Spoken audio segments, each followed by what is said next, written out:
C'est parti. Écoutez, bonjour à tous. L'École de guerre économique, la section intelligence juridique a le plaisir de vous accueillir pour une nouvelle conférence sur la régulation du numérique, faire un petit bilan sous l'angle de l'intelligence juridique. Alors, je me présente, je suis Véronique Chapuis, directrice du programme d'intelligence juridique de l'École de guerre économique, un programme que son directeur Christian Arbulot a voulu lancer en 2018. La première promotion s'est ouverte en 2020, après un constat d'un véritable besoin des entreprises de plus de lisibilité du droit et de plus d'interaction avec le droit pour comprendre les rapports de force et les stratégies. Je suis également fondatrice de l'Ex-Colibri, qui est une société spécialisée en intelligence juridique, en ergonomie du droit, pour simplifier cette matière et accompagner le changement.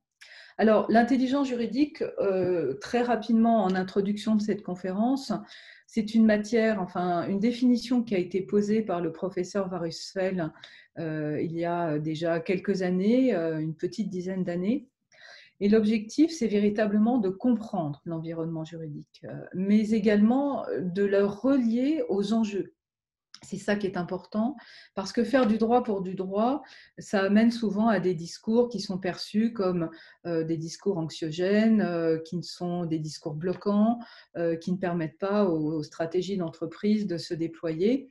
Et ça a un effet pervers parce que ça peut conduire dans certains cas à une espèce de distanciation, de rejet de cette matière, de ceux qui l'apportent, donc des métiers du droit, qui est contre-productive. Et c'est pour ça que l'intelligence juridique a véritablement pour objectif de rapprocher les décideurs et les métiers du droit. Sa genèse, l'intelligence économique a à peu près 20 ans, un peu plus. L'intelligence économique avait été déployée en France à la suite du rapport Martre, avec pour objectif de capter les informations décisives de façon tout à fait légale, très important, mais de les capter de manière à analyser les rapports de force et à disposer d'éléments solides pour étayer les stratégies.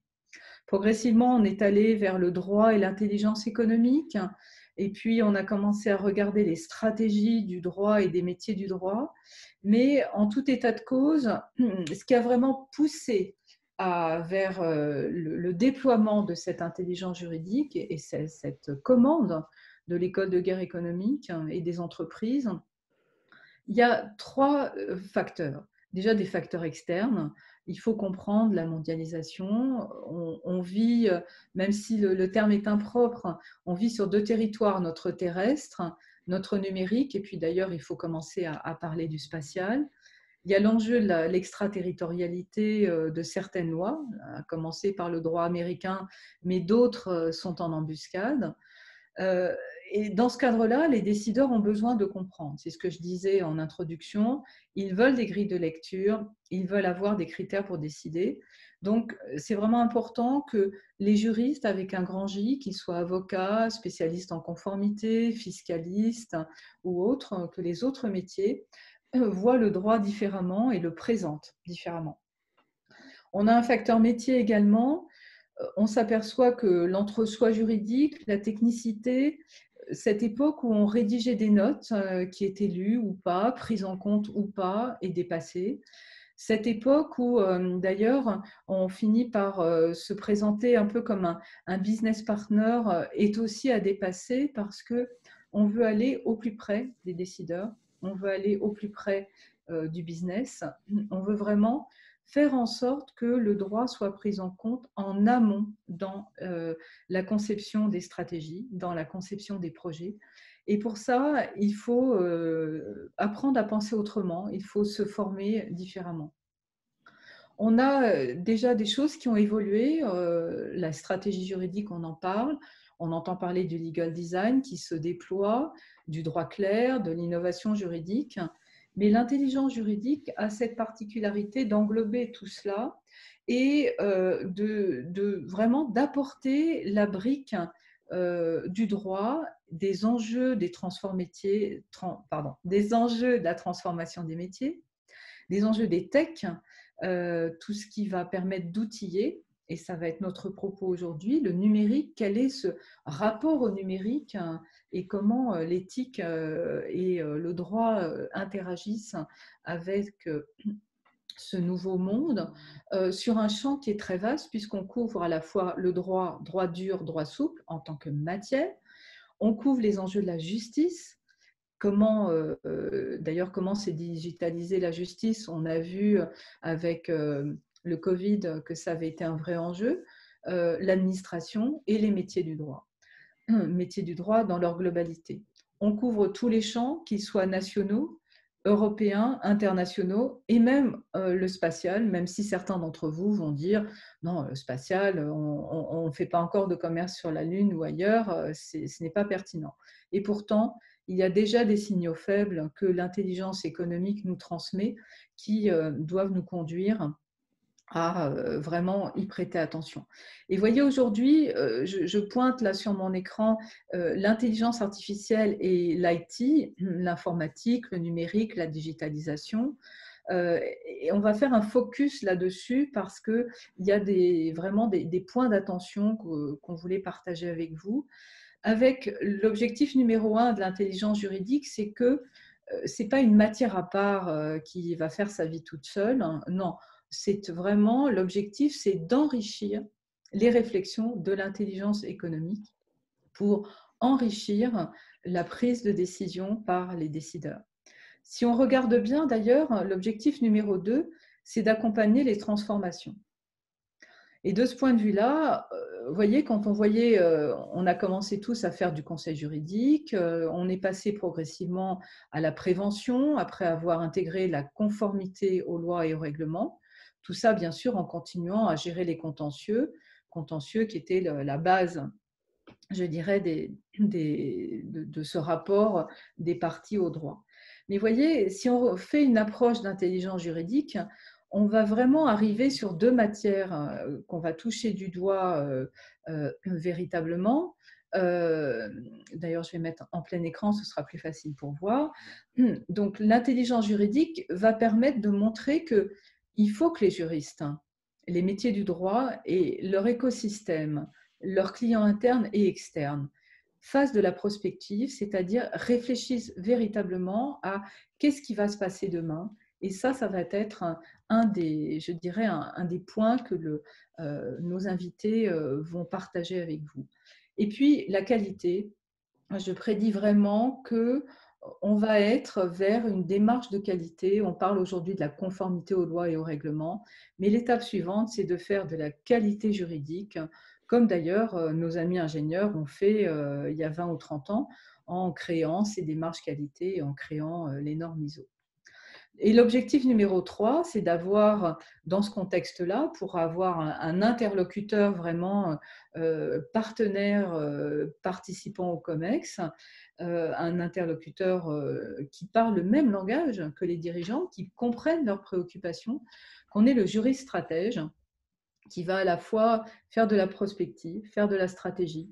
C'est l'objectif d'ailleurs de ce MBA exécutif d'intelligence juridique qui a été créé par l'École de guerre économique pour arriver à justement accompagner ces défis d'aujourd'hui. Et d'ailleurs, ça me permet d'introduire la démarche. On a une démarche assez simple en 4 points. Détecter l'information décisive, quelles sont les tendances, comment ça bouge. Et là, on va écouter effectivement Candice Van Lenker sur ce point-là. Décoder, comment on va comprendre les stratégies, les rapports de force et quel va être le rôle du droit. Et ça, Jérôme Giusti va nous éclairer justement sur ce point-là, avec en écho ce que Karine Van Lenker pourra nous dire en tant qu'utilisateur et concepteur, et puis comment on influence, mais au sens positif, constructif du terme. Hein, ce n'est pas du lobbying véritablement, c'est comment on communique de manière à emporter l'adhésion. Et puis prévenir ou agir, mais j'aime bien le terme de prévenir parce que c'est bien de gérer les risques juridiques, mais c'est plus efficace de les anticiper pour arriver à les gérer en amont. Et c'est tout l'intérêt, je pense, de la conférence d'aujourd'hui, y compris pour faire du legal by design, un peu comme ce qu'a dit le RGPD, le privacy by design, c'est-à-dire comment on prend en compte le droit dans la conception des stratégies, des produits et des systèmes, et comment on adopte une démarche de qualité juridique. Voilà, en tout état de cause, avec cette brève introduction, je voulais vous donner la tonalité de cette intelligence juridique. Et sans plus attendre, je vais vous présenter nos panélistes avant de leur donner la parole. Donc, nous avons le plaisir d'accueillir Candice Van Lenker, qui est directrice du programme Culture et éthique du numérique, direction des données et de la stratégie numérique du groupe Vive. Vous avez dirigé pendant plus de 15 ans des projets et des programmes relatifs à la stratégie digitale des entreprises et des territoires. Et puis, vous êtes spécialisé dans les enjeux d'éthique du numérique, d'acculturation et d'éducation. Effectivement, c'est une chaîne vraiment importante.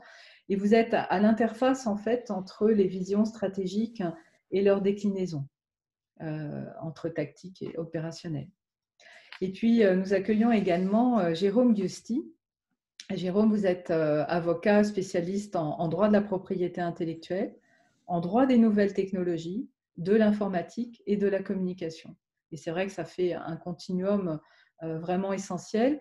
Et vous avez fondé Metallo en 2018 pour conseiller les grands groupes, les entreprises, les collectivités publiques, les PME, les PMI dans leurs projets d'innovation et de transformation avec pour objectif d'arriver sur un monde meilleur. Et en tout état de cause, donc l'objectif de notre thème aujourd'hui, c'est de se dire que l'immatériel, le net, les réseaux sociaux prennent une part essentielle aujourd'hui dans notre vie, exacerbée par le Covid. Là, d'ailleurs, on est tous en digital. Donc, la question qui se pose, c'est finalement notre rapport à ce numérique est en train d'évoluer. L'importance est telle que ça pénètre de tous les côtés. On parle de colonialisme numérique, on parle d'entrisme. Il y a la gestion des données personnelles qui est un gros sujet, mais qui, à mon avis, occulte certains aspects qu'on va écouter ce soir. Et donc, la première question que je voudrais poser, c'est quel est le rôle l'éthique et le droit jouent-ils ou devraient-ils jouer et comment les entreprises abordent ce nouveau paradigme? Jérôme, je vous Ah pardon, c'est à moi. parole. Bonjour à tous, ravi d'être parmi vous ce soir. Cette soirée est née d'une double rencontre. D'abord une rencontre avec Véronique il y a quelques semaines. Elle a posé des mots, deux mots sur ce que j'essayais de concevoir depuis des années, c'est-à-dire elle m'a dit que ce que j'essayais de faire, c'était de l'intelligence juridique et tout d'un coup, ça m'a comme Monsieur Jourdain, ça m'a parlé, je vous expliquerai peut-être pourquoi un peu plus longuement. Et puis, c'est une nouvelle rencontre en la personne de Candice, parce que Candice, je la connais depuis un certain nombre d'années, notamment lorsque Candice s'occupait de promouvoir les startups du droit, les legal tech, et que j'ai retrouvé grâce à LinkedIn très rapidement. Et quand j'ai compris que son poste était éthique numérique, je me suis dit que c'était vraiment la bonne personne qui allait faire le lien de cette soirée entre Véronique et moi-même. Oui, je dispose de combien de temps pour cette phase introductive, Véronique? Je pense que 10-15 minutes, ce sera 10-15 parfait. On minutes, a c'est 3 très bien. questions, donc ce sera très bien. Voilà, peut-être une présentation rapide, mais alors attendez, est-ce que je vais pouvoir partager ce que je voulais partager de mon cabinet en tout état de cause. Voilà, alors, voilà. Donc, moi, je suis Jérôme Justy, donc je suis avocat depuis 25 ans et il est vrai que mon cabinet, c'est le deuxième cabinet que je crée après avoir été dans des grosses structures internationales. J'ai créé en 2005 un cabinet qui était totalement dédié aux startups et en 2018 un en changeant peut-être un peu ma cutie, et je vous expliquerai pourquoi, j'en avais un peu soupé de la Startup Nation, et je voulais revenir au sens et aux promesses du numérique, et j'ai fermé boutique et j'ai recréé une boutique du droit qui est dédiée à justement ce dont a parlé Véronique à l'instant, c'est-à-dire à proposer aux grandes entreprises ou aux petites ou moyennes entreprises ou aux collectivités publiques de nouvelles formes d'accompagnement juridique pour les aider comment dire, pour les accompagner dans leur transformation digitale, plus généralement sociale. Et nous utilisons au sein du cabinet le legal design, le langage clair, et donc maintenant, je l'ai compris, l'intelligence juridique. Pour vous donner deux exemples peut-être purement pratiques, nous traduisons au niveau du legal design nos consultations sous la forme d'une page où nous allons comment dire, visualiser nos concepts juridiques par des graphismes, par des graphiques et autres dessins. C'est ce qu'on appelle le legal design. Et j'ai remporté pas mal d'appels d'offres sur ce simple concept, puisqu'il suffit juste de savoir dessiner ou en tout cas d'utiliser des outils pour ce faire. Et ça a paru à mes prospects très distinctif, puisque tout d'un coup, je pouvais proposer plutôt qu'une longue consultation de 15-20 pages, ce que je fais toujours, hein, mais une page purement, rapidement opérationnelle qui pouvait être passée au COMEX ou alors descendue vers les équipes opérationnelles. Et il est vrai que ce legal design permet très rapidement, en une seule page, de résumer ce que l'on peut dire en 15. Voilà, donc ça, c'est un premier exemple que je voulais partager avec vous. Autre exemple que je voulais partager peut-être avec vous, c'est ce langage clair. Il est vrai que nous savons faire des contrats et des consultations ampoulées. Et quand j'ai commencé à travailler à un générateur de contrats automatique, il a fallu que je transforme mes contrats totalement ampoulés avec des formules d'usage que tout le monde reproduit sans jamais savoir pourquoi. Il a fallu que je parle par mots-clés et par méta-tag et par variables. Et tout d'un coup, j'ai compris que je pouvais réduire une phrase qui faisait 10 lignes en une phrase qui faisait 2 lignes en disant exactement la même chose. Et je me suis dit que parce qu'il fallait que l'ordinateur comprenne ce que je voulais dire dans ce contrat généré automatiquement. Et je me suis dit, mais c'est aussi un bon usage à destination de mes clients et de l'ensemble de mes partenaires. Pourquoi faire 10 pages alors qu'on peut résumer tout cela en 2 pages? Et puis l'intelligence juridique, c'est bien autre chose, hein, ce que vous a dit Véronique, c'est considérer que le droit est stratégique et qu'il n'est pas qu'une simple technique, il est avant tout un accompagnement stratégique de l'entreprise, mais aussi une perception stratégique des enjeux de notre société.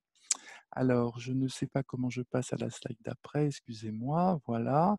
Tout ça, je viens de le dire. En effet, moi, voilà, ça fait 23 ans que je suis avocat, je suis tombé dans le numérique dès le début, non pas quand j'étais jeune, mais dès le début de ma profession d'avocat, et par goût de l'innovation et par goût de la prospective juridique, je m'intéresse aujourd'hui à des sujets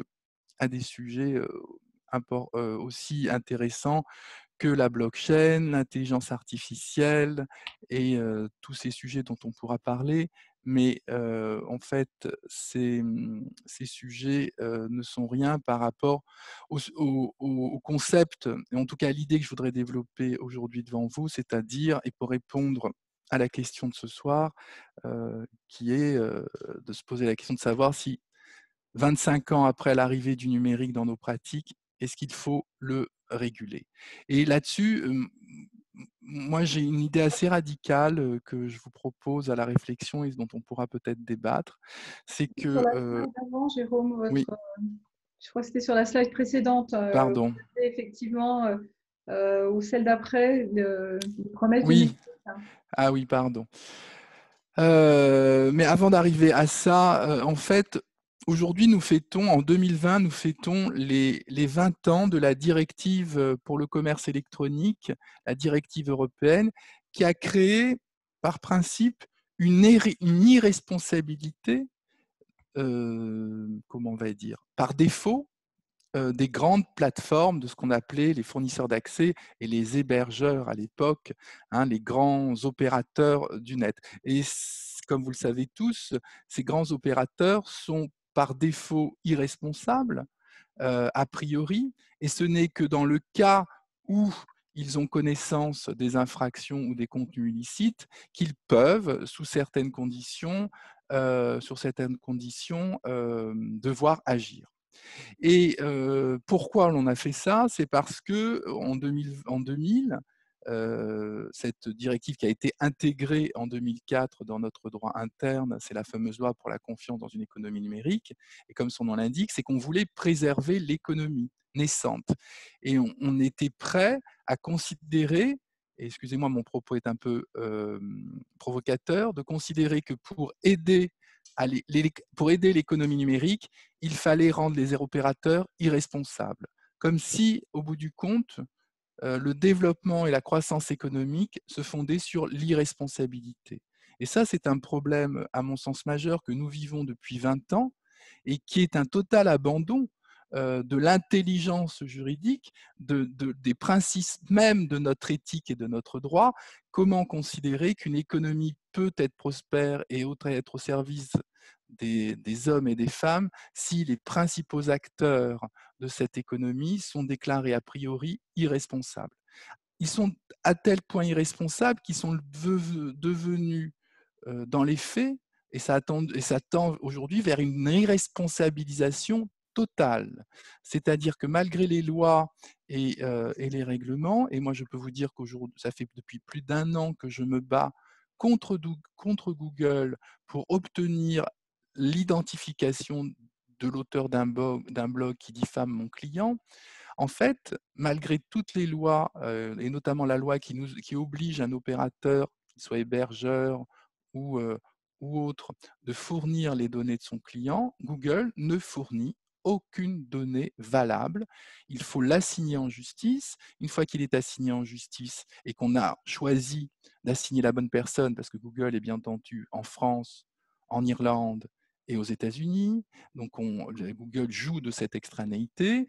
Google nous fournit des éléments qui sont totalement parcellaires et qui nous répond, mais attendez, en Irlande, on n'a pas la même loi qu'en France, alors qu'en France, en effet, issu de la même directive, je devrais donner le nom de la personne, son email, son numéro de téléphone. En Irlande, je n'ai pas à le faire, donc je vous donne presque rien, ce qui m'oblige à aller de nouveau, une nouvelle fois devant le juge, et ainsi de suite.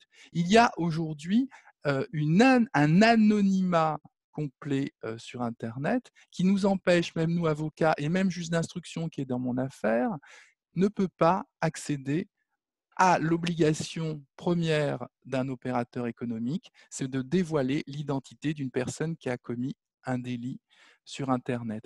Et cette irresponsabilité, aujourd'hui, et je finirai là mon propos introductif, 20 ans après, n'est plus supportable. N'est plus supportable parce que, vous l'avez certainement vu passer, hier, la vice-présidente de la Commission européenne a annoncé 2 règlements qui vont arriver sous 18 mois et qui ont pour objet justement de mettre fin à cette irrégulation des plateformes. Ces règlements portent sur beaucoup de choses.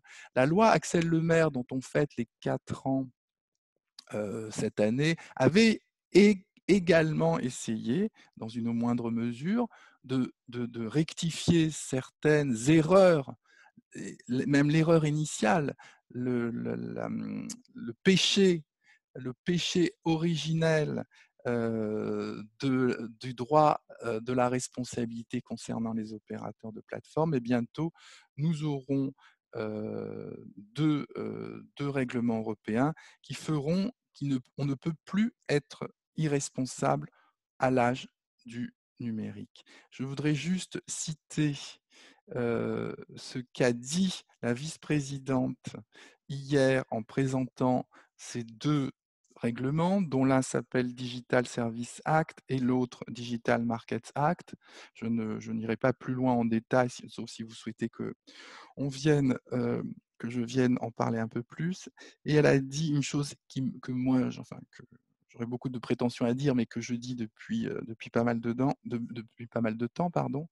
Ce qui est illégal dans le monde physique doit l'être également dans le monde digital. Et c'est vraiment ça. Aujourd'hui, le digital permet des choses qui ne sont pas permises dans le monde physique.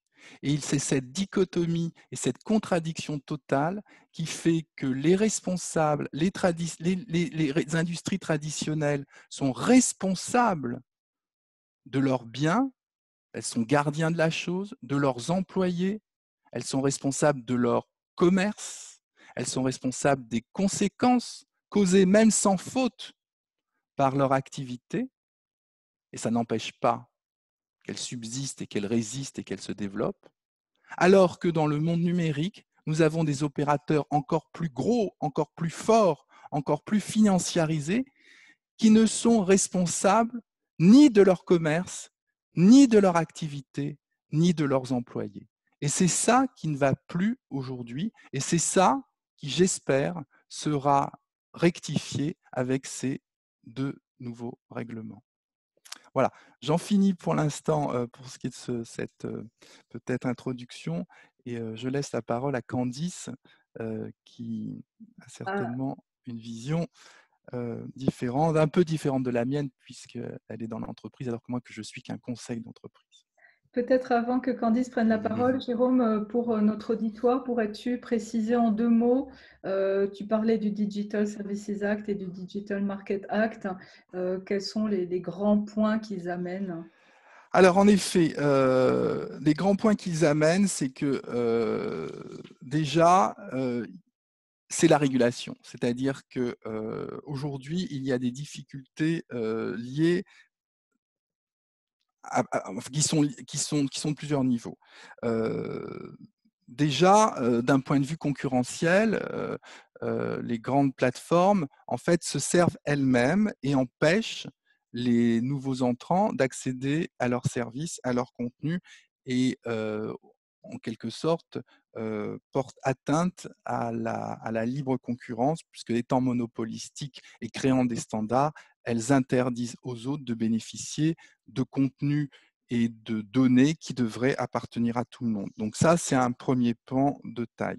Deuxième chose, c'est qu'il ne faut plus que ces plateformes puissent protéger des contentieux, des contenus ouvertement illicites, et il faut qu'il y ait une sorte de censure.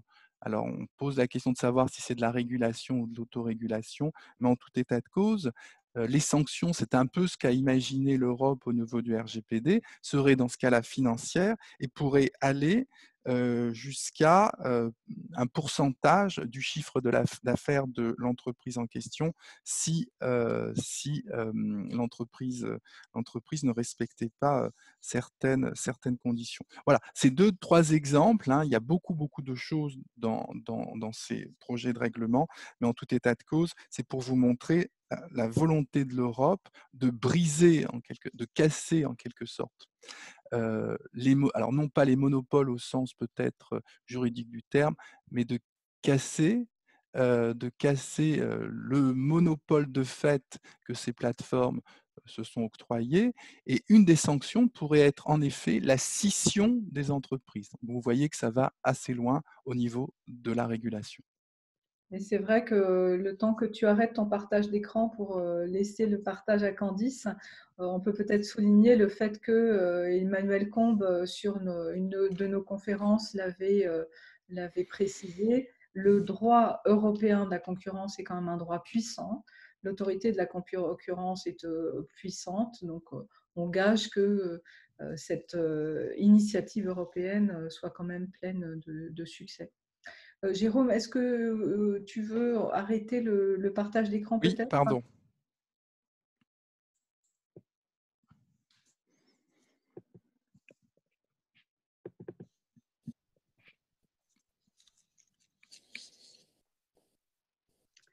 Vous m'entendez? Oui, parfaitement, Candice. Merci pour Parfait. avoir la vision entreprise dirigeante. Oui, ben avant ça, puis ben merci, merci pour ces interventions-là. Et effectivement, on se rend compte finalement qu'aujourd'hui, avec les GAFA notamment, et cette accumulation de données qui sont en mesure de pouvoir faire en ayant ce monopole, fait que les cartes du pouvoir sont rejouées. Et c'est un enjeu extrêmement important aujourd'hui. Et ce qui va se passer, ce qui sera mis en place au niveau européen aura toute son importance parce que les citoyens, je ne suis pas sûre aujourd'hui qu'ils aient vraiment conscience finalement de ce pouvoir qu'ils allouent à ces grosses structures en partageant et en conseillant leurs données, en se disant que en le faisant individuellement, je ne vois pas ce que ça change, alors que cette agglomération d'informations fait que ça change la donne sur l'organisation d'un pays, d'une nation, et même de ce que certaines structures privées peuvent se retrouver à faire grâce à ce pouvoir de la maîtrise de la donnée. Donc effectivement, c'est important de le souligner. Et c'est pour ça qu'éduquer, acculturer aux enjeux du numérique, à la protection de la vie privée, de faire prendre conscience aux citoyens qu'ils ont un véritable patrimoine numérique et qu'ils doivent en avoir conscience finalement de la valeur qu'ont ces données et ce qu'elles peuvent permettre au final à la société et aux acteurs qui sont amenés à les collecter est extrêmement important. Et je pense que c'est une des avancées qui doit être réalisée pour avoir un vrai impact social finalement dans ce que l'on fait et de ce que l'on mène. J'ai eu l'occasion, effectivement, donc j'espère qu'on ne me voudra pas, je suis ni juriste ni avocate. En revanche, j'ai eu vraiment l'opportunité de pouvoir participer à la création d'une Legaltech et d'accompagner le monde du droit à la digitalisation de leur activité, avec toutes les questions qui se posent et tous les questionnements qu'on peut avoir du rôle du digital dans l'activité, que ce soit d'un juriste, d'un avocat, et de ce que ça peut apporter, on va dire, comme valeur ajoutée. Et ça a été pour moi un travail extrêmement intéressant de pouvoir participer finalement à des échanges extrêmement intéressants avec des directions juridiques sur voilà, le rôle du digital, mais aussi de la donnée, que ce soit en profession libérale ou dans le cadre d'une entreprise. Donc aujourd'hui, moi, je suis là pour vous faire part du travail que je mène actuellement. Donc, je suis aujourd'hui directrice du programme Culture et éthique du numérique au sein du groupe Vive, que je vais vous présenter brièvement pour que vous compreniez quel est le terrain de jeu dans lequel aujourd'hui je suis amenée à travailler et quelles sont les ambitions que j'y porte et de ce qu'on souhaite mettre en place. Donc, est-ce que mon écran… Oui, je vais le mettre en… Voilà. Vous m'entendez toujours? C'est bon? Oui. Oui, très bien. Donc, le groupe Vive est vraiment aujourd'hui le premier groupe de protection sociale, mutualiste et solidaire, j'insiste aussi sur ce terme, et qui est né du rapprochement du groupe MGEN et d'Harmonie Mutuelle. Mais comme vous pouvez le constater sur ce premier schéma, le groupe Vive aujourd'hui, c'est plus d'une cinquantaine de mutuelles qui sont regroupées, mais également la présence du groupe Arcade Vive qui travaille sur la partie plutôt logement, habitat, et également la présence de structures comme ViveCare qui représentent nos établissements de soins et de services. Donc, le groupe Vive, en quelques chiffres, c'est 40 000 collaborateurs, 10 millions de personnes protégées et plus de 900 structures, aujourd'hui même 1200 structures d'établissements de soins et de services qui sont répartis sur plus de 40 départements. Donc, cette ambition dans la création de ce groupe mutualiste, il va vraiment au-delà de la seule complémentaire santé, et elle vise vraiment à développer une logique de service autour des 4 métiers que le groupe Vive et ses entités souhaitent apporter à travers des réponses vraiment concrètes auprès de ses adhérents. Donc, 4 métiers que sont l'assurance, l'offre de soins, le service et l'accompagnement d'assistance et l'habitat, qui auront pour objectif d'accompagner à différents moments de vie des adhérents du groupe Et donc, on intervient la notion, on va dire, de parcours sans couture et d'accompagnement tout au long de la vie. Et pour ça, eh bien, forcément, la donnée, elle sera désormais au centre de notre stratégie pour la création de ce à travers ces 4 métiers. Et rien que la logique et la structuration du groupe vous montrent que nous sommes vraiment déjà même dans une logique de plateformisation, au-delà de la plateformisation qu'on doit mettre en place pour que les données puissent se connecter et qu'on puisse travailler sur cet accompagnement sur la durée. Et sur des accompagnements à la fois qui soient complémentaires, issus des différentes entités du groupe. Ça implique forcément les questions autour de la notion de parcours client et de l'utilisation de la donnée. Et donc, ces données-là, elles ont vraiment pour objectif d'étendre notre connaissance auprès de nos adhérents, patients, locataires, clients et prospects pour vraiment optimiser notre communication auprès d'eux et surtout pour assurer la dématérialisation à la fois de nos services existants et proposer aussi des solutions par rapport à de nouveaux canaux numériques. Donc, c'est une vraie transformation digitale à travers l'organisation de ce groupe et l'ambition qu'elle porte par rapport à ça. Et c'est aussi être en mesure de pouvoir proposer des services qui sont personnalisés et contextualisés. Parce qu'aujourd'hui, on est encore dans une logique où on choisit une mutuelle davantage qu'elle nous rembourse plus qu'une autre, ou soit parce que l'entreprise dans laquelle on travaille nous impose une mutuelle. Demain, on sera peut-être à même à choisir une mutuelle parce qu'elle nous maintient en meilleure santé plus longtemps par rapport aux services qu'elle propose et qu'elle développe. Donc, la notion aussi de prévention est extrêmement importante dans le cadre du déploiement de la stratégie du groupe et des entités qu'elle représente. Mais nos adhérents patients ne comprennent pas toujours comment et pourquoi nous utilisons leurs données et ils peuvent même s'en inquiéter. D'autant plus qu'on voit bien avec les GAFA que les structures qui se regroupent et qui viennent de gros mastodons, on peut s'interroger finalement à la collecte de ces données massives, en plus des données de santé qui sont des données sensibles et qui interrogent forcément les citoyens. Et ils ont sûrement raison parce qu'ils estiment aussi qu'on sera plus à même de connaître de choses sur eux et quelque part qu'on sera à même à rentrer peut-être même dans leur intimité. Et dans ce contexte en plus qui est de plus en plus anxiogène, où il n'y a pas une semaine où on n'a pas un article dans la presse qui nous rappelle que des bases de données ont été hackées.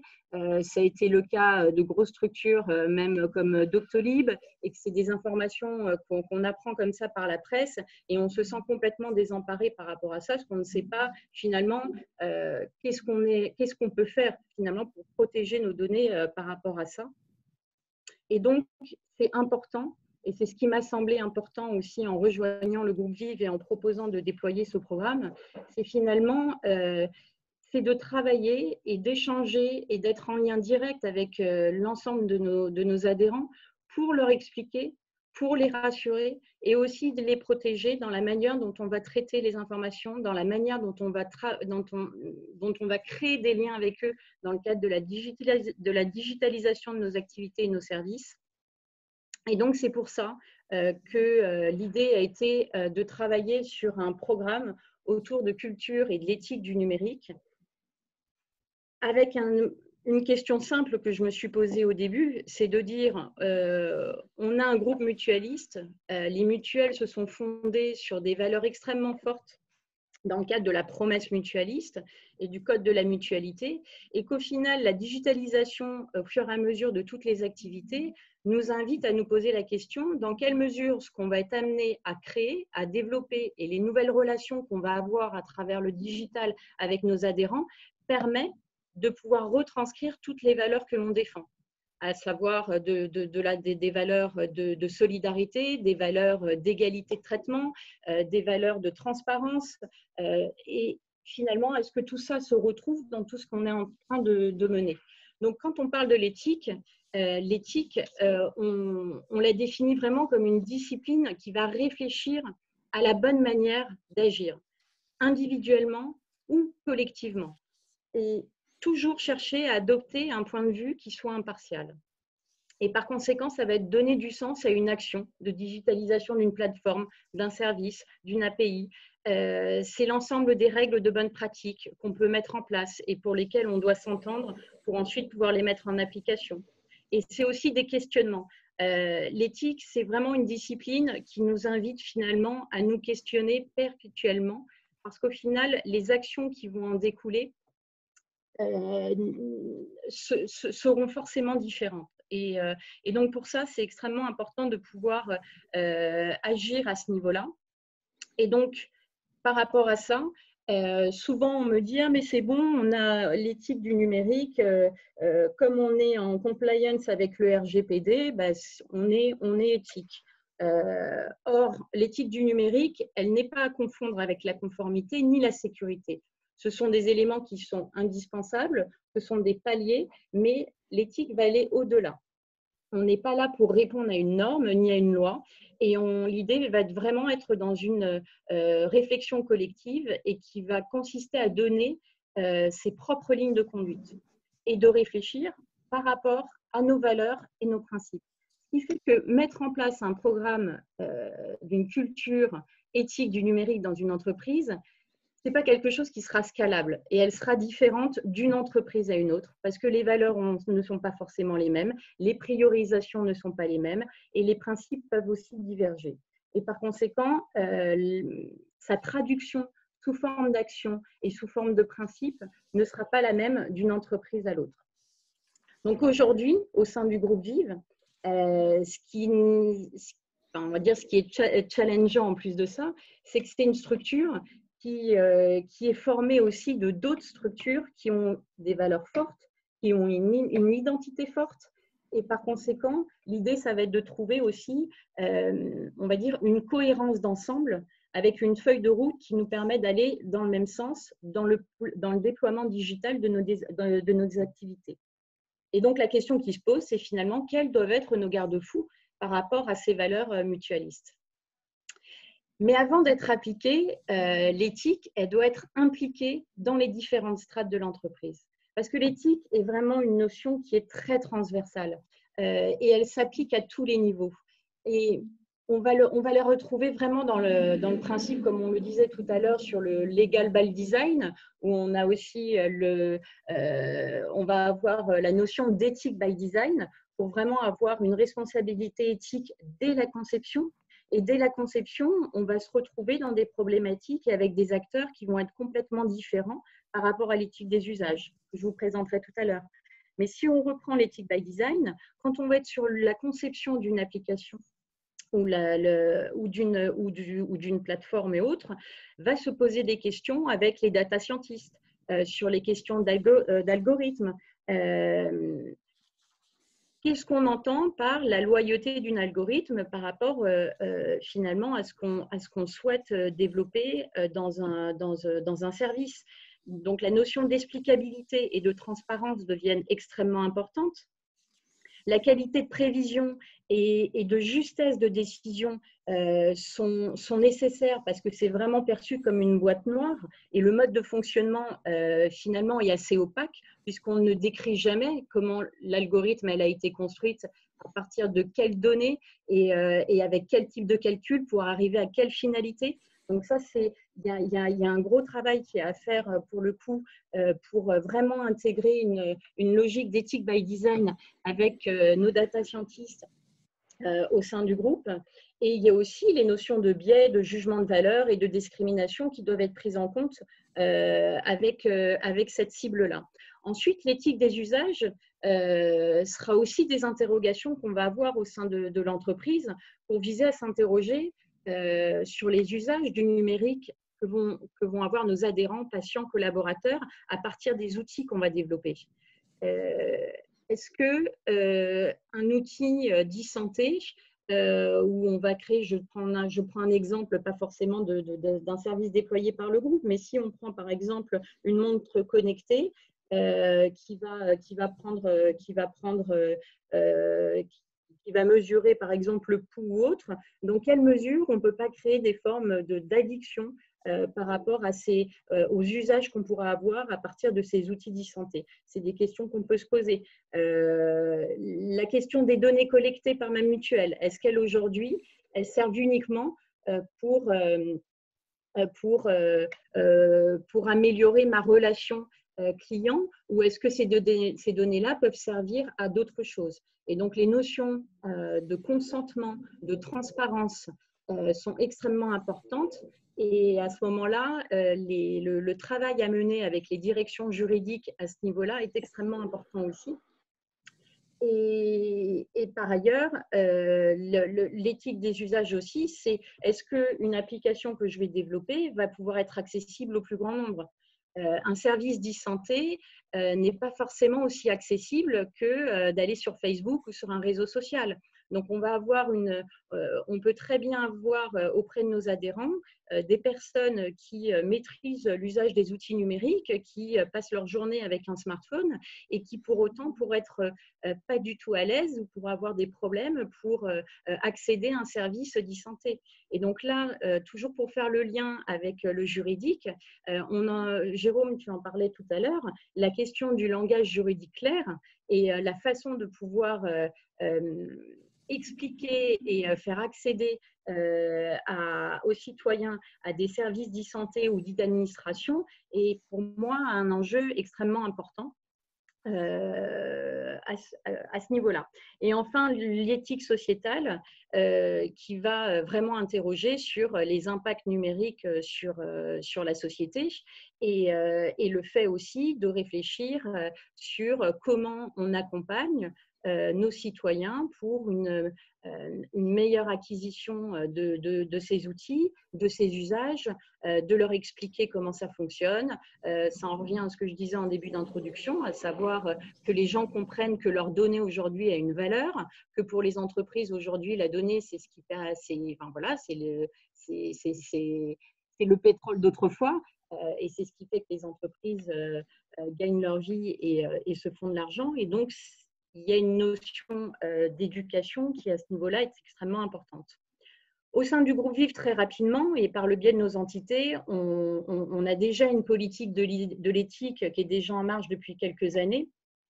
Mais aujourd'hui, à travers différents événements qu'on a pu réaliser pour rendre le numérique plus accessible, plus compréhensible, pour faire des événements où on va aider, on va dire, les citoyens à s'interroger, à prendre du recul et à se poser les bonnes questions dans l'usage qu'ils ont des outils numériques avec une approche qui se veut responsable. Et un des enjeux importants et on va dire le plaisir que j'ai eu, c'était de pouvoir travailler avec la MGN sur un programme d'éducation numérique pour les jeunes, pour la cible éducative, où les enjeux en termes de e-réputation, de cyberharcèlement, de compréhension finalement de ces jeunes enfants, parce que c'est des jeunes enfants qui transmettent déjà aussi toutes leurs données, de comprendre comment ce monde fonctionne et comment ils peuvent se protéger et aussi avoir, on va dire, une approche responsable. Comme le précisait tout à l'heure Jérôme, il y a pendant très longtemps, il y avait une dichotomie entre ce qu'on se sentait en mesure de pouvoir faire dans la vraie vie et que tout d'un coup, sur le numérique, sur la toile, c'est comme s'il n'y avait plus vraiment de règles et on se retrouve à se permettre de faire des choses qu'on ne ferait pas dans la vie réelle. Et donc, ça s'applique pour les entreprises et les acteurs privés, mais ça s'applique finalement aussi au niveau individuel et auprès des citoyens. Donc, il y a un vrai enjeu social et je pense que les entreprises ont cette responsabilité aujourd'hui de devoir agir à ce niveau-là. Et pour terminer cette introduction qui est peut-être un peu longue, l'organisation en tout cas du chantier éthique du numérique au sein du groupe Vive s'articule vraiment autour de 4 points, qui est dans un premier temps vraiment travailler avec tous les experts métiers des entités du groupe et du groupe en général pour réfléchir ensemble à la définition qu'on donnera de l'éthique du numérique au sein de nos mutuelles et de créer un référentiel d'éthique qui soit partagé avec un plan d'action partagé, autant au niveau de l'éthique by design, de l'éthique des usages et de l'éthique sociétale, de construire et de réfléchir à des créations d'outils d'évaluation, parce que c'est important de pouvoir évaluer dans le temps, sachant que les réglementations évoluent, que les mœurs évoluent, que les usages évoluent. Les questions se poseront. Enfin, on sera dans une évolution permanente. Rien ne peut rester figé. Donc, c'est important de s'inscrire aussi auprès de chairs et d'écosystèmes d'entreprises pour partager nos enjeux, nos valeurs et échanger aussi sur notre façon de procéder. Je pense sincèrement qu'il n'y a pas une méthode spécifique qui fonctionne. Ensuite, ce que je disais tout à l'heure, influencer, acculturer, c'est juste indispensable et ça doit faire partie de la responsabilité sociétale de toute entreprise. Et enfin, de réfléchir aux nouveaux modèles. On parlait des réflexions autour des plateformes.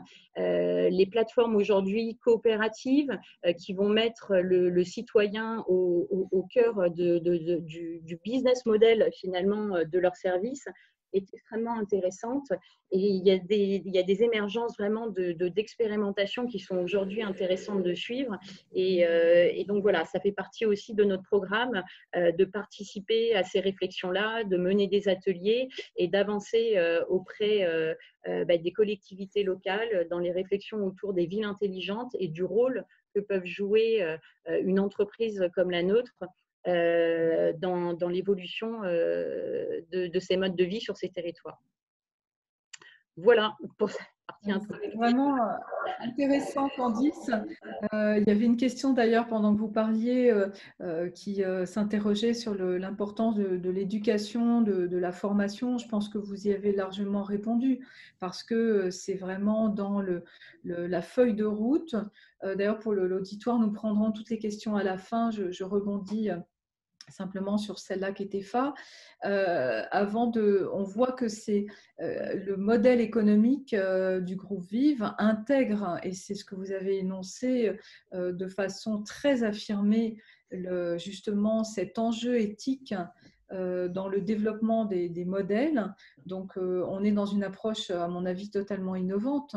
Si on fait le parallèle avec les industries traditionnelles que mentionnait Jérôme, qui avaient certaines démarches, certaines responsabilités, on s'aperçoit que là, vous êtes en train justement de le retranscrire, de le réimaginer pour le passer sur ce monde numérique qui est de plus en plus marqué dans la vie des citoyens. Alors, je me tournerai… Pardon. Oui, je voulais juste répondre à une question que je voyais sur le fil à propos de… que les citoyens restent maîtres de leurs données. Alors, au sein du groupe Vive, on a participé à plusieurs expérimentations, notamment avec la FING, autour du self-data territorial, avec des vrais enjeux de réflexion autour de comment redonner le contrôle des données aux citoyens. Mais encore faut-il qu'ils aient conscience finalement de la main qu'ils peuvent avoir et du droit qu'ils ont sur leurs propres données. Et en tout cas, on défend cette idée-là. Voilà. Ça, c'est vrai que c'est un point très important, ce qui permet de passer la parole à Jérôme par rapport à je dirais la stratégie décrite par Candice, par rapport à qu'est-ce que le droit apporte. Est-ce qu'il y a encore des trous, ce que tu disais tout à l'heure, tout n'a pas tenu ses promesses. La loi Le Maire a apporté un cadre, mais on a encore du pain sur la planche. Moi, d'ailleurs, j'avais une question. On parle de la transparence des algorithmes, mais on sait bien qu'il n'y a pas de propriété intellectuelle. Les algorithmes ne sont pas protégés par brevet. Donc, comment fait-on ? Oui, exactement. Avant de répondre à des questions que j'ai vues passer, qui sont en effet intéressantes, je voudrais revenir sur aujourd'hui la position ou la posture du juriste. Aujourd'hui, enfin depuis pas mal de temps, les juristes craignaient d'être ubérisés, plateformisés, et c'est sans doute une crainte justifiée du fait que peu d'avocats ou de juristes peuvent maîtriser le code ou le numérique et qu'il y a des plateformes d'intermédiation maintenant entre les clients et les avocats qui font que des jeunes avocats aujourd'hui sont totalement dépendants quand ils créent leur cabinet de plateformes qui leur apportent des clients. Je pense qu'on touche là le cœur du problème. Les plateformes, les juristes ne seront pas plateformisés ou ubérisés parce que justement les juristes comprennent aujourd'hui et, et les plus hautes instances régulatrices européennes et françaises comprennent que le juriste a autre chose aujourd'hui à proposer.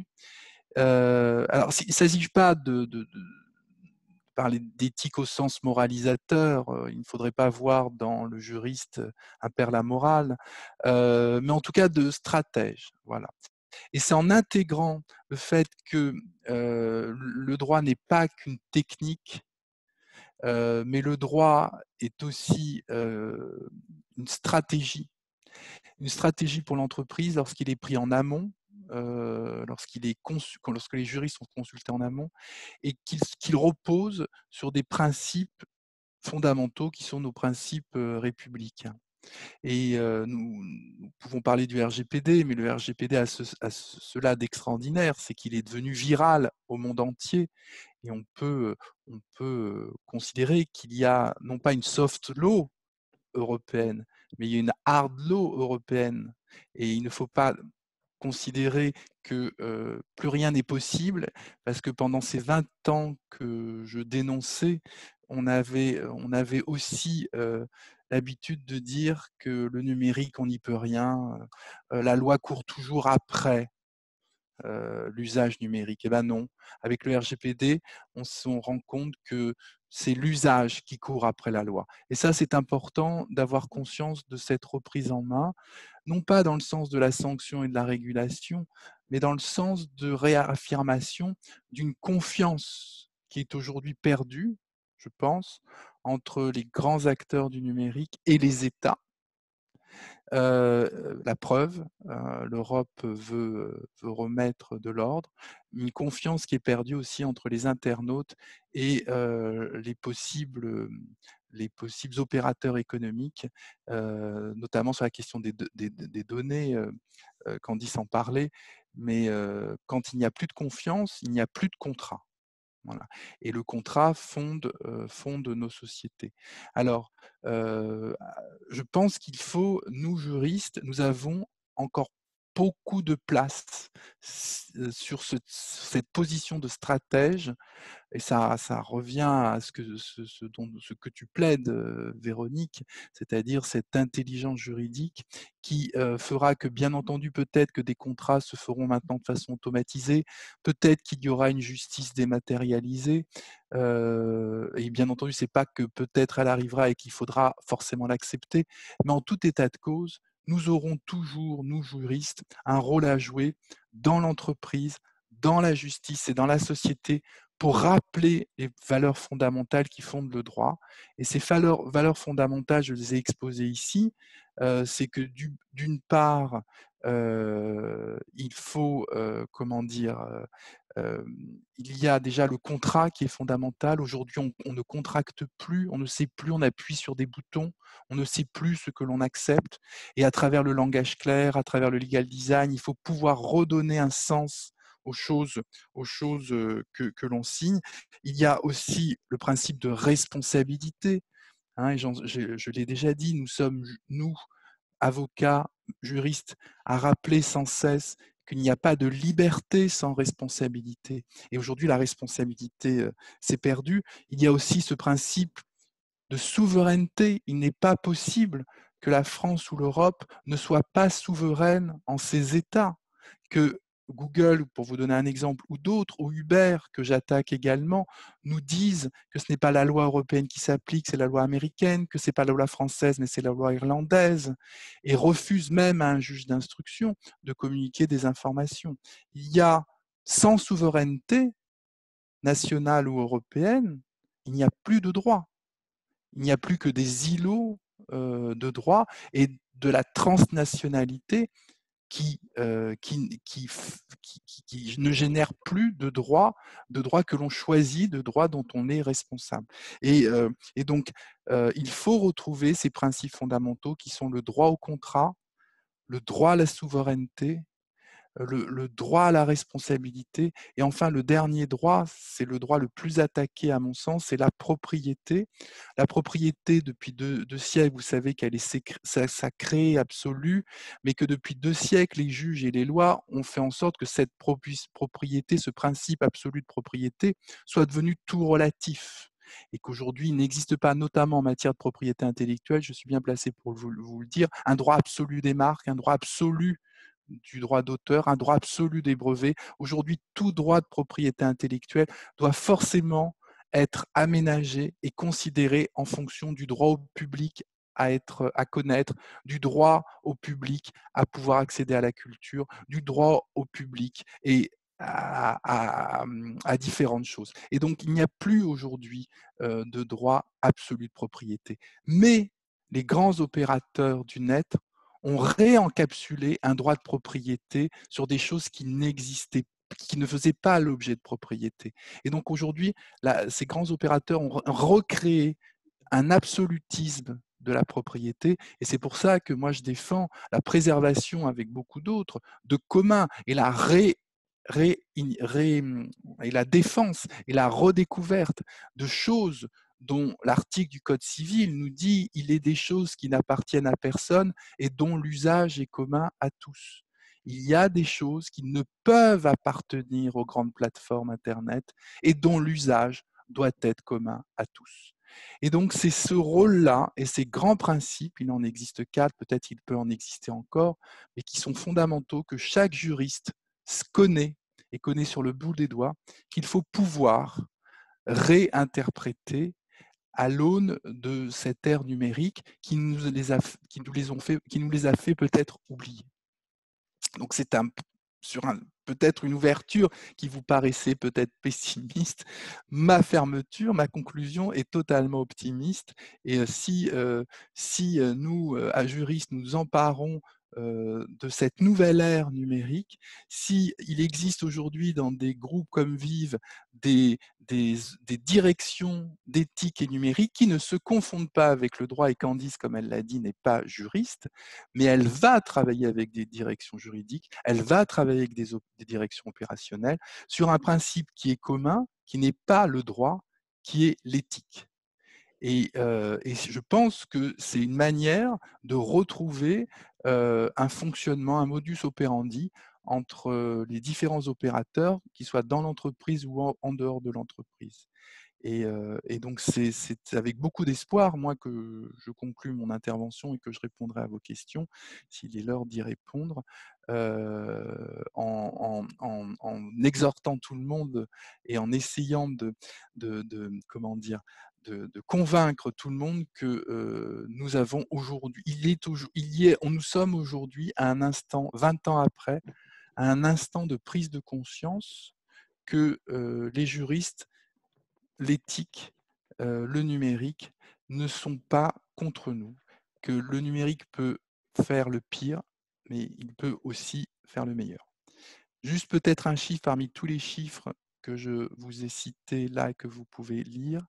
Il y a un problème avec le numérique, mais que vous ne découvrez pas, c'est que le numérique tue les emplois et externalise la force de travail. Et ça, je vous donne un chiffre. Hein. En 1973, General Motors embauchait 830 000 employés. Aujourd'hui, Facebook en embauche 15 000. Et lorsque Facebook a racheté WhatsApp pour 19 milliards de dollars, WhatsApp employait à peine 32 employés.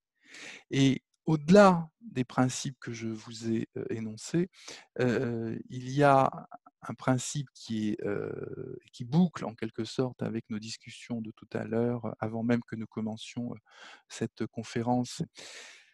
Dans l'intimité de ceux qui étaient déjà là, le télétravail, le travail à distance, le travail externalisé, la plateformisation du travail nuit à tous, aux cadres comme aux non-cadres, et qu'il est temps de réaffirmer le principe d'un travail digne et inconditionnel pour tous. Autrement, nous deviendrons tous des chairs à algo. de la chair à algo, il y avait de la chair à canon, mais il y a de la chair à algo qui consiste en un travail totalement dissimulé. Vous savez peut-être que je défends 200 chauffeurs VTC contre Uber en requalification. Je les défends parce qu'ils sont sous-payés, ils sont sous-sécurisés, sous-protégés, parce qu'ils sont des entrepreneurs fictifs et qu'ils ne sont pas des salariés. Mais ils sont surtout, et donc c'est un travail par définition dissimulé, mais il y a un travail encore plus au noir qui n'émerge pas, c'est que ces personnes fournissent de la donnée quotidienne, actualisée, géolocalisée, tous les jours à Uber, pour lequel ils ne sont certainement pas payés. Et Uber, la preuve, lorsque je saisis la CNIL d'une plainte, de plusieurs plaintes contre Uber au nom de la Ligue des droits de l'homme, résiste à fond pour communiquer, donner accès à ces données. Elle se défend, Uber se défend devant les conseils de prud'homme et se dit, bon, bah, mal an, on sera condamné, mais on verra. Mais Uber est tétanisé devant la CNIL, puisque ce n'est pas simplement la CNIL française qui s'est saisie de ma plainte, ce sont toutes les CNIL européennes. Et dernière chose, et j'arrêterai là, c'est un problème géopolitique, parce que vous, comme vous le savez peut-être, il y avait un accord qu'on appelle le Privacy Shield, qui était signé entre l'Europe, la Commission européenne et les États-Unis, parce que l'Europe considérait que les États-Unis étaient moins-disants au niveau des données, de la protection des données. La Cour de justice européenne a cassé cet accord international au motif que les lois américaines, les lois sécuritaires américaines ne permettaient plus de protéger efficacement, malgré cet accord international, les données des Européens aux États-Unis. Ce qui veut dire qu'aujourd'hui, on ne peut plus transférer de données de résidents européens ou de ressortissants européens vers les États-Unis. Les plateformes, bien entendu, ne respectent pas cette invalidation et continuent allègrement à transférer nos données. Et donc, du coup, vous voyez d'un problème microscopique entre vous et votre plateforme, on en arrive à un problème macro, international, géopolitique, qui est qu'aujourd'hui, l'Europe, la Cour de justice de la communauté européenne, a cassé un accord entre les États-Unis et l'Europe, et qui était fondé non pas sur le droit ou le droit des données, mais sur une question éthique, puisque l'Europe, la Cour de justice a considéré que les services américains n'offraient pas la même protection aux ressortissants américains et donc européens que celle que nous, Européens, nous voulons offrir aux Européens. Donc vous voyez que le droit touche un peu à tout.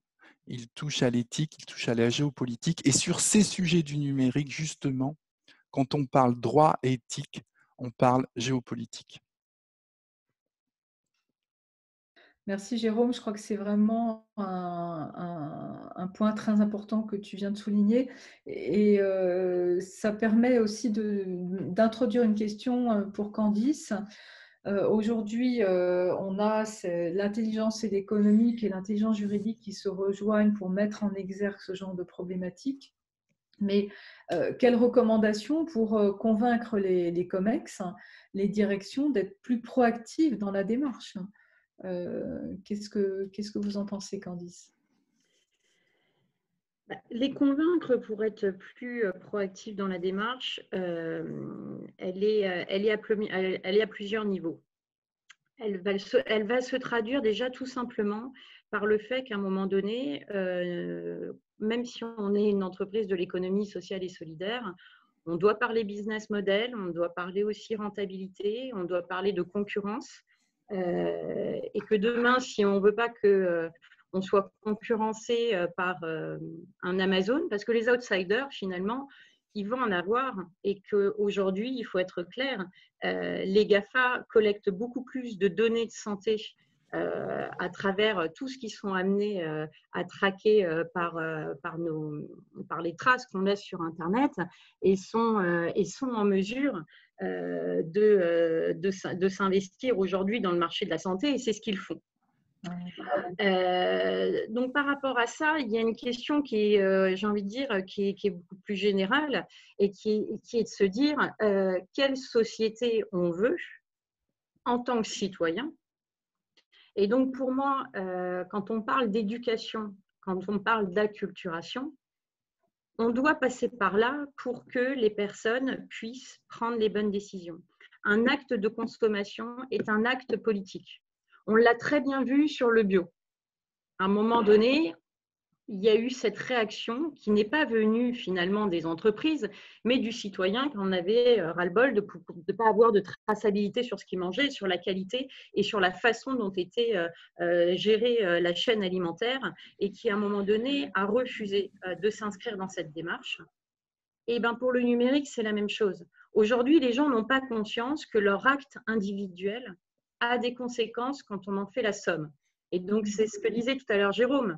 On a ces réflexions au niveau micro et les conséquences au niveau macro peuvent être complètement différentes. Et que tant qu'on n'acculturera pas, qu'on n'apportera pas ce regard éclairé sur les conséquences que ça peut avoir au niveau macro, les gens ne pourront pas changer leur comportement au niveau individuel. Alors, on l'observe en ce moment avec ce qu'il y a avec ce qui se passe avec Amazon, où cette solidarité auprès des commerces de proximité a fait prendre conscience que je vais peut-être pas les consommer sur Amazon parce que ça fait défaut pour ces commerces de proximité, ça fait défaut finalement sur ce qui se passe dans la vie réelle et ils en prennent conscience. Parce qu'il y a eu l'effet Covid, qu'il y a eu un effet démultiplicateur et j'ai envie de dire ça a eu cet effet positif pour le coup. Parce que cette tendance, on l'observe depuis des années. Et donc, c'est cette prise de conscience-là qui est importante. Et donc, des acteurs comme le groupe Vive, qui est engagé dans une démarche sociétale, se doit d'apporter ces réponses-là. Et donc, au sein de ce programme culture éthique du numérique, on a aussi ce programme d'éducation au numérique où on essaie de mener des actions pour apporter ce regard éclairé aux citoyens pour qu'ils puissent prendre eux-mêmes la bonne décision qui leur semble juste. On n'est pas là pour dire ce qui est bien ou pas bien, mais on a des éléments qui permettent en tout cas d'aider à prendre cette bonne décision. Ensuite, les mutuelles du groupe agissent aujourd'hui notamment pour lutter contre la fracture numérique, contre l'électronisme, avec des actions où on a fait appel, il y a eu un agrément de services civiques qui avait été reçu par Harmonie Mutuelle et qui a permis à des jeunes en fait, de travailler pour Harmonie Mutuelle et accompagner l'ensemble des adhérents à avoir une meilleure accessibilité au niveau de l'usage du numérique. Et des actions comme ça, on en a pléthore avec différents partenaires que l'on soutient. Et je pense que ça, c'est important de le développer. Et je reviens sur vraiment une notion qui me semble, qui m'est chère et que je trouve extrêmement importante et qui est vraiment liée à la discipline du droit, qui est celle de vraiment travailler sur le langage juridique clair. Parce qu'aujourd'hui, le fait qu'il y ait beaucoup de choses qui passent par le digital et donc par un écran, et donc il n'y a plus l'humain qui peut compléter forcément toutes les informations qui sont données, ça crée vraiment une exclusion pour beaucoup. Et les services d'e-santé ou d'e-administration nécessitent vraiment d'avoir ce travail. Donc, quand on met en place un site ou une plateforme ou un service, quand ils sont dans ces domaines-là, il se doit d'aller travailler avec les directions juridiques et il se doit que les directions juridiques se sensibilisent par rapport aussi à ce langage clair. Et je voulais apporter aussi une dernière réflexion autour de cette fracture numérique et du rôle aussi et des questions qui se posent au niveau juridique. C'est que on se rend compte qu'aujourd'hui, et heureusement, des personnes qui sont exclues du digital ou qui ne maîtrisent pas les outils pour accéder à ces services-là font appel aussi à des médiateurs du numérique ou à des tiers de confiance. Et je me suis rendu compte, alors peut-être que les choses ont évolué, mais il y a 2 ans, quand je travaillais là-dessus, je me suis rendu compte qu'il y avait un vrai vide juridique au moment de l'aide qu'on apporte en tant qu'aidant à une personne qui doit réaliser un acte administratif sur Internet, avec notamment la notion de la gestion de ses données personnelles et de ce qu'il est en mesure de faire ou pas. Et ce qui fait que ça a réduit le rôle que pouvait apporter un médiateur auprès d'un citoyen pour l'aider, parce qu'on n'avait pas de réponse à apporter par rapport à cette thématique-là. Donc voilà, j'essaie de faire le lien avec le juridique parce que ça me semble important, en tout cas par rapport aux problématiques que j'ai pu rencontrer. C'est vrai que c'est très important, c'est ce que disait Jérôme tout à l'heure. Aujourd'hui, on contracte, mais finalement, on ne voit même plus le contrat. Quand on va chez Boulanger, on n'a même plus accès, ou d'autres, hein, on n'a même plus accès aux conditions générales, on ne peut pas les imprimer, on nous fait signer sur une petite tablette sans même pouvoir les consulter. Et puis, c'est vrai que les systèmes ne font pas beaucoup de privacy by design comme y invite le RGPD, puisque quand on dit gérer les cookies, il faut à la limite avoir fait des études supérieures spécialisées pour y arriver. Comme pour la lecture des CGU. Mais c'est ça, je veux dire, c'est juste insupportable. Donc, on a beaucoup de travail. Il nous reste 10 minutes et il y a 2 questions qui sont certainement pour Jérôme, qui ne sont pas obligatoirement des questions qui vont ensemble, mais c'est vraiment important. La première, c'est sur la liberté d'expression. Tu as parlé tout à l'heure de l'anonymat.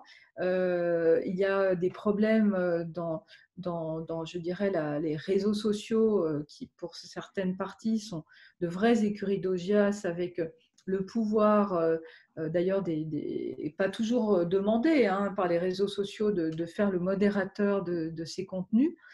Et puis, une autre question qui va un peu avec, quoique, c'est que le fait que le Privacy Shield ait été invalidé, comment ça va se matérialiser pour empêcher le transfert de données aux États-Unis, alors que tu as dit tout à l'heure que finalement, sur des situations qui ne sont pas contentieuses, il y a déjà des oppositions qui sont émises par Google ou d'autres sociétés. Comment, sur la liberté d'expression et ce transfert de Privacy Shield, quelle réponse juridique on peut avoir ? Alors oui, sur l'anonymat et sur les contenus haineux, vous avez certainement entendu parler de la loi Avia, qui a été très fortement censurée par le Conseil constitutionnel au nom de la liberté d'expression. Vous savez que Laetitia Avia et le gouvernement, suite aux événements malheureux que la France a subis ces dernières semaines, veut revenir sur le contrôle des réseaux, notamment sur les contenus haineux et une sorte de censure des propos qui pourraient être attentatoires aux principes de la République. Il faut savoir que l'Europe veut organiser une autorité de régulation, hein, c'est ces fameuses directives dont je vous parle, une autorité de régulation du numérique, parce qu'en France, on s'est tout le temps posé la question, est-ce que les plateformes sont soumises au CSA, c'est-à-dire au Conseil supérieur de l'audiovisuel, et on n'a jamais voulu les soumettre au Conseil supérieur de l'audiovisuel, alors que toute télévision, radio est censurée et se s'auto-censure, et vous n'entendrez jamais sur une plateforme de télévision, une radio ou une radio, des choses que l'on lit sur Internet. Donc moi, je ne suis pourtant pas un liberticide, je ne pense pas, mais je suis contre l'anonymat sur Internet, en tout cas pour renverser la présomption d'anonymisation sur Internet. Mais c'est pour la même chose que je vous dis, est-ce que dans le monde physique, je suis anonyme ? Pourquoi je serais plus anonyme sur Internet que je ne suis anonyme dans le monde physique ? Regardez là, mon nom apparaît. Est-ce que tout le monde s'en plaint ? Voilà. Pourquoi tout d'un coup, et j'ai fait un article il y a 3-4 ans sur ça, et je réclame le désanonymat sur Internet. En revanche, paradoxalement, on réclame l'anonymat sur Internet, mais ceux qui réclament l'anonymat sur Internet ne s'opposent pas au vol de nos données. Voilà. Donc on est dans un paradoxe total. On veut être anonyme sur Internet, mais on ne s'oppose pas au vol de nos données. Donc ça, sur l'anonymat et la responsabilité, voilà. Moi, je pense qu'il n'y a pas de liberté sans responsabilité. Lorsqu'on fait le choix de la liberté d'expression, il faut aussi faire le choix de la responsabilité. C'est notre vieille loi sur la liberté de la presse de 1889. Pourquoi faudrait-il tout changer en 20 ans? En 20 ans, nous avons détruit ce que nous avons mis 2 siècles à construire. Et maintenant, sur le Privacy Shield, aujourd'hui, j'ai demandé à la CNIL, et son délai expire à la fin du mois, de sommer Uber, puisque je m'occupe principalement d'Uber en ce moment, de sommer Uber d'arrêter de transférer les données, notamment des chauffeurs Uber, vers les États-Unis. La CNIL a un pouvoir de se saisir de cette question en urgence. Si elle ne le fait pas, je saisirai le Conseil d'État sur ce point, car aujourd'hui, nous avons les instruments juridiques pour empêcher que des plateformes comme Uber continuent de transférer sans garantie suffisante, parce qu'elles ont la possibilité. On ne leur dit pas, vous arrêtez, stop. La loi européenne leur dit, vous pouvez continuer à le faire, mais démontrez-nous que vous apportez des garanties adéquates et suffisantes pour ce faire, avant que la Commission européenne et les États-Unis reprennent un traité international qui vous apportera des garanties ou des garanties de conformité auxquelles vous adhérerez. Aujourd'hui, c'est de l'autorégulation pure, puisqu'il n'y a plus d'accord, et c'est aux plateformes à nous démontrer quelles sont les garanties suffisantes qu'elles font. Et elles ne le font pas.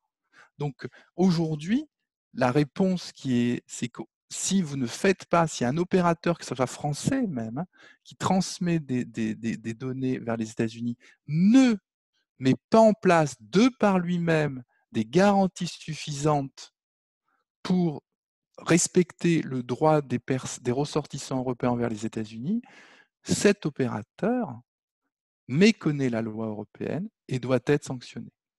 C'est une sanction forte. C'est une sanction à la fois qui fait encourir à l'entreprise une condamnation jusqu'à 4% de son chiffre d'affaires mondial, et c'est un délit pénal que de transférer des données vers des pays tiers qui ne sont pas sûrs. Et ça, c'est vrai, il ne faut pas imaginer qu'on est dans un pas vu, pas pris, c'est-à-dire que la probabilité d'occurrence du risque de contrôle, donc d'application de la sanction, soit tellement faible qu'on puisse y échapper. Il y avait une dernière question et je pense qu'après, on aura 2 minutes. Chacun d'entre vous aura 2 minutes pour le mot de la fin. Une dernière question, Jérôme, qui est posée. Que pensez-vous du développement des identités numériques certifiées sous le règlement EIDAS? Oui. Un premier axe. Oui. Comment vous dire?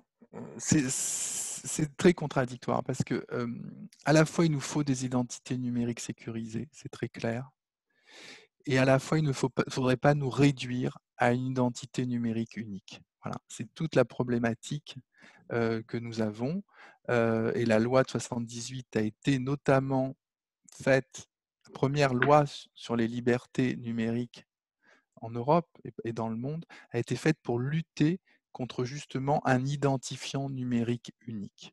Donc, c'est la tension qui existe entre un identifiant unique et un identifiant sûr. Voilà. Et là, je n'ai pas véritablement... il faut arbitrer entre les deux. Ouais, ça ne va pas être facile. Candice, un des mots de la fin avant Jérôme, que diriez-vous aussi, un message à retenir ou une ouverture ou un appel? Alors, un message, que ce soit l'éthique ou que ce soit l'intelligence juridique, on est sur des matières qui nécessitent une réflexion permanente et un re-questionnement permanent. Et il faut vraiment que, voilà, chaque personne que nous sommes autour de cet auditoire et qui travaille dans le juridique ou dans l'éthique ou autre, ou même de manière générale en tant que citoyen, les choses évoluent tellement vite, ne sont pas forcément toujours perceptibles, que l'esprit critique, pour moi, devient un élément essentiel pour le développement de notre société, pour qu'elle aille en tout cas dans le sens que l'on souhaite et qu'elle soit plus, on va dire, juste en soi. Et dernier point, oui, faire un appel, c'est-à-dire que c'est vrai que j'ai eu cette opportunité, voilà, de pouvoir créer ce programme autour d'une belle structure et qui dispose de belles valeurs. Et vraiment, l'idée, c'est dans son accompagnement, dans sa transformation digitale, et ben, que je puisse continuer à dire que c'est une belle structure. Ça, c'est important et voilà. Et pour moi, c'est un engagement qui est à la fois professionnel et personnel à ce niveau-là. Je suis ouverte aussi à tout échange pour des personnes qui auraient ces réflexions-là en interne au sein de leur entreprise, qui souhaiteraient voilà, pouvoir échanger sur les méthodes déployées, sur les questions qui peuvent se poser dans cette discipline qui est nouvelle et qui est extrêmement large. Donc, de toute façon, c'est difficile de penser à tout et que je pense que de pouvoir échanger et de croiser des points de vue ne peut qu'être bénéfique et positif pour chacun. Donc, il y a mon adresse mail qui s'est affichée en début de message, mais je peux, voilà, soit je le transmets, mais en tout cas, voilà, si volontiers pour échanger avec ceux qui le souhaiteraient. Voilà. On la communiquera. Merci pour cet appel. Jérôme. Oui, oui, moi, j'encourage j'encourage tout le monde à répondre à l'appel lancé par Candice parce qu'elle crée son poste, elle a créé son poste et c'est un poste qui doit essaimer un peu partout dans nos entreprises et ça serait bien qu'elle a ouvert une voie, sinon une brèche et il faut pouvoir soutenir cette action et j'aimerais qu'il y ait un peu partout des directions de l'éthique et du numérique qui fleurissent en France grâce à l'initiative que vous a présentée Candice. Juste peut-être, parce que je ne peux pas m'empêcher de parler de mes autres sujets, je suis président d'une association humanitaire de juristes qui travaille sur l'accès au droit et l'exclusion et également co-directeur de la fondation l'Observatoire Justice de la Fondation Jean Jaurès et on travaille sur la justice numérique. On parlait de l'accès au numérique, qui est un sujet qui est très important. Il faut juste penser que plus il y aura de numérique d'un côté, plus nous aurons besoin pour ceux qui n'accèdent pas au numérique d'humanité et de moyens humains et de déploiement de gens, de médiateurs et de personnes dans le monde physique. Et c'est un balancier qui se répond, plus de numérique d'un côté, plus d'humain de l'autre. Et c'est ça, en fait, la vérité n'est pas univoque, c'est que le numérique nécessite bien entendu qu'il y ait plus d'humains de l'autre côté. C'est une très belle conclusion, Jérôme. En tous les cas, merci beaucoup, Candice. Merci, Jérôme. Je dirais pour ma part que l'éthique, l'intelligence juridique intègre l'éthique, puisque de toutes les façons, le droit est une forme de matérialisation de la morale et de l'éthique. Ajoutons aussi la déontologie. Ce sont des piliers qui permettent d'avancer, de faire ce qui est juste à un instant T. Et donc, là, on voit par vos démonstrations, par votre aventure, Candice, aventure professionnelle, ce projet que vous portez, par ces démarches aussi que vous portez, Jérôme, qu'il faut que nous nous réinventions. Et il faut que nous transportions les codes et valeurs de notre monde terrestre sur ce territoire qui d'ailleurs n'a pas véritablement la symbolique juridique de territoire parce qu'on parle souvent, on a l'impression qu'Internet est un espace libre et gratuit, c'est un leurre. Ce sont des ordinateurs qui sont reliés ensemble par des câbles, détenus par des propriétaires privés et qui ont une vision de la collecte de données. Comme vous le disiez, vous parliez de vol. C'est vrai qu'aujourd'hui, on n'est pas conscient d'un certain nombre de choses, donc ça ouvre énormément de perspectives. Il faut qu'on se réinvente. En préparant la conférence, on se disait qu'on avait atteint le Brésil, mais c'est vraiment dans sa découverte par les conquistadors, on en est vraiment là. En tous les cas, un grand merci. L'École de guerre économique est ravie de vous avoir accueillis. Tous ceux qui veulent des renseignements ou autres, vous pouvez tout à fait nous contacter, nos intervenants. En tous les cas, c'était passionnant. Pour la suite, on aura une conférence en janvier, nous ferons une annonce. Et puis, comme toujours, il y aura les actes de la conférence en 2 pages qui seront diffusés après les fêtes. Un grand merci à tous en tous les cas. Merci à vous, Véronique, Merci. pour cette et Bartol. Au revoir. Merci, bonne fête à Au tous. revoir. À Bonne toute soirée. l'équipe. Merci à Au vous. revoir. Bonne soirée, Candice. Bonne soirée. Au revoir, merci beaucoup. Au revoir. Jérôme. Merci à vous, bonne soirée. Et bonne Merci. fête. Bonne fête à vous également. Bonne fête à tous. Au revoir.